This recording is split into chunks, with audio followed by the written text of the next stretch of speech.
कला दर्पण न्यूज. रेंदाळमधील मुरुम कारवाईवर प्रश्नचिन्ह. ही कारवाई की प्रशासनाचा स्टंट?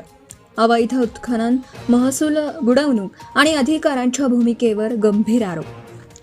रेंदाळ परिसरात महसूल विभागाने मुरुम वाहतूक करणारा डंपर जप्त करून धडक कारवाई केल्याचा दावा केला असला तरी या कारवाईमागील वास्तवावर आता गंभीर प्रश्नचिन्ह उपस्थित होत आहे.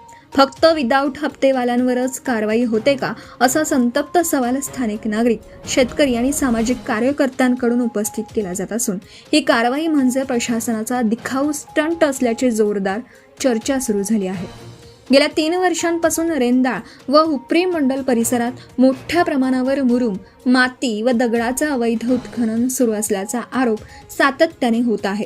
अनेक ठिकाणी शेकडो नव्हे तर हजारो ब्रास मुरुमाचा उपसा करण्यात आल्याचं स्थानिकांचं म्हणणं आहे. मात्र एवढ्या मोठ्या प्रमाणावर उत्खनन सुरू असताना महसूल प्रशासन, मंडल अधिकारी, तलाठी आणि संबंधित यंत्रणा नेमकी काय करत होती, असा सवाल आता उपस्थित केला जात आहे.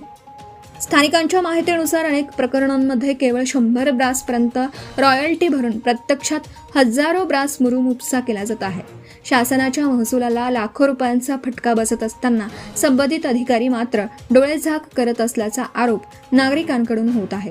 आता अचानक एखादा डंपर पकडून मोठी कारवाई केल्याचा आव आणणं म्हणजे स्वतःची पाठ स्वतःच थोपटून घेण्याचा प्रकार असल्याची टीका होती. विशेष म्हणजे रेंदाळ परिसरातील कालवा क्षेत्र, शेत जमिनी तसेच औद्योगिक भागातून दिवस रात्र मोठ्या वाहनांद्वारे मुरुम वाहतूक सुरू असल्याचं स्थानिक सांगतात. एवढ्या मोठ्या प्रमाणावर होणारी वाहतूक महसूल विभाग, पोलीस प्रशासन किंवा वन विभागाच्या नजरेतून सुटू शकत नाही. त्यामुळे ही निष्क्रियता की संगनमत, असा प्रश्न आता अधिक तीव्रतेने उपस्थित होत आहे. कायद्यानुसार गौण खनिज उत्खनन आणि वाहतुकीसाठी वैध परवाना, रॉयल्टी भरणा आणि वाहतूक पास बंधनकारक आहे. महसूल व वन विभागाच्या 12 नोव्हेंबर 2020च्या शासन निर्देशानुसार राज्यभर एकसंध वाहतूक परवाना प्रणाली लागू करण्यात आली आहे. दगड, मुरुम, माती वाहतुकीसाठी अधिकृत वाहतूक पास आवश्यक असून तो नसल्यास संबंधित वाहतूक अवैध मानून वाहन जप्त करण्याची तरतूद आहे. मात्र हुपरी मंडल परिसरात मोठ्या प्रमाणावर विनापरवाना गौण खनिज वाहतूक सुरू असल्याचं चित्र दिसत आहे. स्थानिकांच्या आरोपानुसार जेथे लक्ष्मी दर्शन होतं तेथे कारवाई होत नाही आणि जेथे हप्ता पोहोचत नाही तेथेच धडक कारवाई केली जाते. मंडल अधिकारी, तलाठी आणि महसूल कर्मचाऱ्यांवर थेट संगनमताचे आरोप होत असून अवैध उत्खननातून कोट्यावधींची उलाढाल होत असल्याची चर्चा सुरू आहे. हुपरी मंडल परिसरातील अनेक स्टोन क्रशरही नियमबाह्य पद्धतीने सुरू असल्याचा आरोप शेतकऱ्यांनी केला आहे. काही क्रशर चालकांनी मंजूर परवान्यापेक्षा अधिक खोदकाम केल्याचं सांगितलं जात असून लगतच्या शेतकऱ्यांवर दादागिरी करून व्यवसाय सुरू असल्याचाही आरोप आहे. क्रशरमधून उडणाऱ्या धुळीमुळे शेतपिकांचं नुकसान होत असून हरित लवादाच्या नियमांचे खुलेआम उल्लंघन होत असल्याची तक्रार स्थानिकांनी केली आहे.